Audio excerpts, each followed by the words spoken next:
everyone, I'm Rebecca, and today we're going to talk about how I made $1 million teaching online and how you can do exactly the same thing. I was online looking at different teaching groups and I saw a comment about somebody talking about Outschool, and right away I saw that there was such a wide variety of classes that this would be great for me to just try out and just put anything on there. Like, it didn't really even matter what. Like, let me just try anything and see if it sticks. So I got super obsessed with coming up with something that was like really fun for kids, things that weren't really being taught too much, and something that I found were escape rooms. And now there are a whole bunch of virtual escape rooms online, but at the time there was not any on the platform. And I was very lucky because this was in 2020 when the pandemic started, so all kids were flooding online and the classes started getting enrollments. It was awesome. And then I thought, okay, well, if my classes are filling up now, let me try putting a few more. And I put those on, those filled up as well. And then I put more and more and more. And I was like, hey, if I open more time slots, I'm gonna get more money. So it came to the point where I opened up 10 time slots a day. And then I said, no, let's push this to 15 time slots a day. And then let's push this to like 20 time slots a day. So I was starting my day at 5:30 a.m. Pacific time. Very early. I never wake up at that time, but I forced myself to wake up. And I was doing back-to-back classes all the way until 8 p.m. at night. Like, I didn't really even take a lunch break. I just kept going. And at that time, I was making, I would say, about $2,500 a day from doing that because my classes were booked. And I started to look at the numbers and I thought, oh my God, like, every week when I was cashing out my PayPal, I would see that there was over $25,000 in there every week. And I was like, what is going on? That's, $100,000 a month. That's gonna be over $1 million a year. There were things that happened afterwards. I actually got banned from the platform twice, and you're gonna have to watch the next video to find out why and how that affected my goal of making $1 million on the platform. Even after things with the pandemic subsided and less people were taking classes online, I was able to keep up the momentum. And today I'm gonna be telling you 10 tips that are gonna help you get the same momentum and be on track to make $1 million as well a year as an online teacher. Let's get into it. Okay, so my first tip to having $1 million online teaching business is opening up as many time slots as possible for your classes. Any entrepreneur in any field is gonna work very, very hard at the beginning of their business to get the type of momentum that they need in order to succeed. Because once you have that momentum and once people know about your classes and there's word of mouth, there's less that you have to do. There are a few different teaching platforms, not just Outschool, there's also Allschool, and there's a few others as well. And sometimes those platforms will give you an idea of the best times to host your classes, but sometimes just from trial and error, you can also get a good idea of when to host your classes.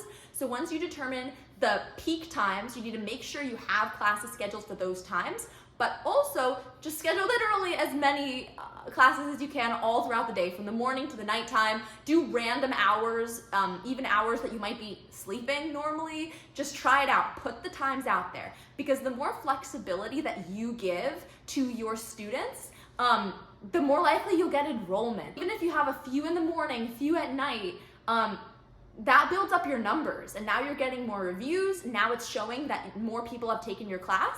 And once you have that type of credibility, people are gonna find your class and be really interested in it right away. So that's my first tip. My second tip is to create something that you love. Find your niche in the online teaching space. English teaching, that was so like 5 years ago. You can do that, and you can probably make good money if you have a huge personality and you have this big brand that you've created for yourself, but it's a pretty saturated space right now. So if you can come up with something that is exciting, that people will want to get addicted to, that people will want to do over and over and over, then that's how you're going to succeed.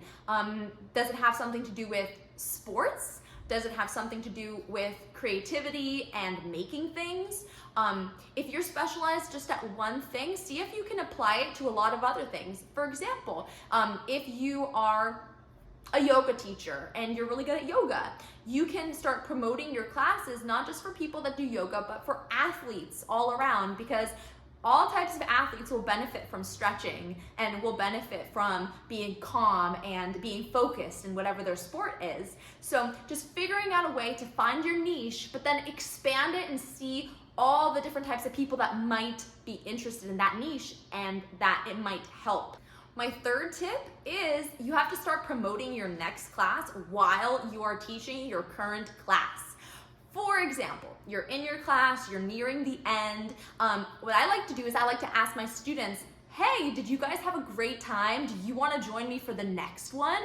And they all usually go, yes. So you say, perfect. And then you go and send them a link to the next class while you're in your current class so that they click on that link, and by the time your class is done, they have the next class popped up on their computer or popped up on their tablet, and they already know what they want to click on and participate in next.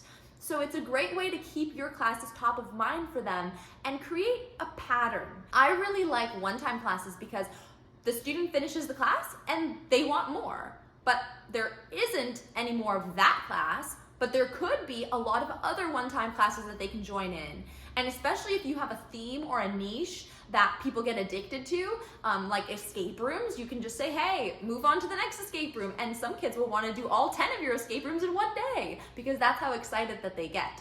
So that's what I would recommend, is you have to start promoting the next classes and create a domino effect with your classes. My next tip is you need to start catering to private events. Think about what people might want in a group setting. Do they want to be with their family and participate in your class just with their family for fun? Do they want to do it as a private birthday party? Do they want to do it for their Girl Scout or Boy Scout troop?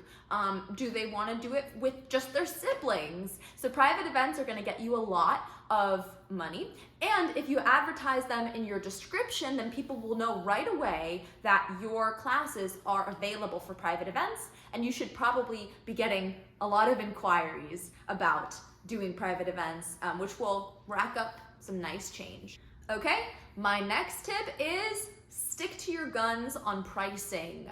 Weak pricing is a weak class. Now, I know a lot of teachers that want to discount their classes at the very beginning so that they can get enrollments. They want to do anything they can to get people into their class, whether it's putting it up for $1 or offering huge discounts at the very beginning to try to get those initial enrollments. I don't feel like that's the way to go.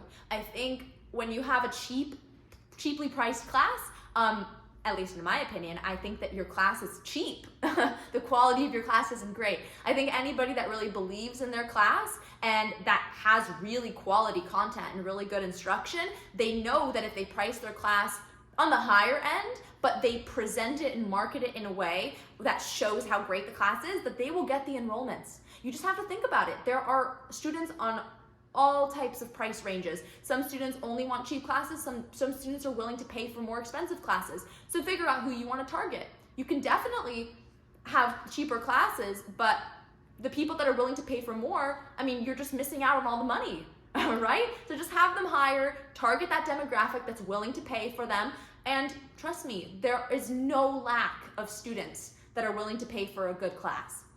My next tip is your description is so important. You want to be very clear about what somebody's getting out of the class. All of my classes are very fun, like I said, escape rooms, but they're not just for people to waste, an hour playing around like a video game. They're for the kids to learn. So I very specifically say you're going to be improving your critical thinking skills. You're going to be learning how to solve this type of puzzle, this type of riddle. Very specific, so their parents know by the end of the class, this is what my student came out of it with. And now my student is asking me to sign up for the next class, and I know why, because they both had fun and they also learned at the same time. So having a good description and also kind of reinforcing it during the class while you're teaching, you're letting them know that, hey, we just solved this puzzle, good job, you used this skill, oh, you used your math skill, you used your science skill. Keeping it fun, but also making sure that they know that they're also learning and they should be very proud of themselves for accomplishing these little achievements throughout the class.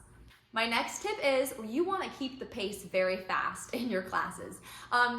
Sure, there are going to be kids that might want it a little bit slower, but generally, if you are excited and things are moving along, the class will fly by, and by the very end, the kid will be like, hey, I'm ready to take the next one. Like, that was so great. It just flew by. I want more. Like, I want this class to be longer because I want more from you.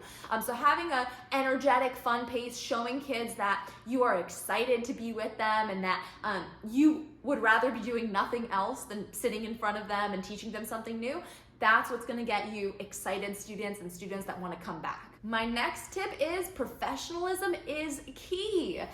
You are not gonna be doing your class out of your bathroom. You wanna dress nice for the class. You wanna put a lot of effort into your background. For me, I like to use green screens. I like to try to make it a surreal experience for kids. But even if you don't have that type of equipment, you're gonna take the time and you're gonna put things behind you that are gonna make the student feel like you tried and like you are professional and that they're sitting with somebody that knows what they're talking about.